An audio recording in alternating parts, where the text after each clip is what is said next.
In this Python tutorial, we will learn how to use the missing method. To support us, you can subscribe to the YouTube channel and like the video. Let's try to understand how the missing method is used by making an example. I am creating a class. I will send a dict object to the class. Afterwards, I will print the data in the dict object to the screen with the print command. However, some data may not be in the dict object. For example, a customer may have name and surname information, but not age information. If I query age information, the program gets an error. We can use the missing method to prevent the program from receiving errors.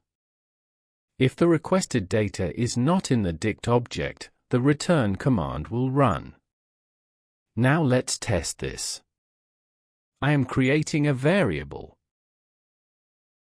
I am sending name and surname values to the class. Using the print command, I print the name value in the dict object to the console. The program did not give an error. Let's print the surname value in the dict object to the console.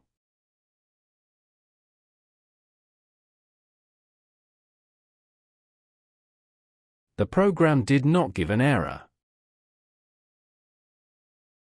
However, if I try to print the age value to the screen, the return value from the missing method will be displayed on the screen, because the age value is not found in the dict object.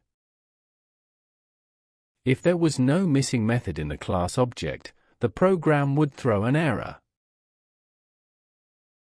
You can prevent the program from giving errors by using the missing method. In this Python tutorial, we learned how to use the missing method.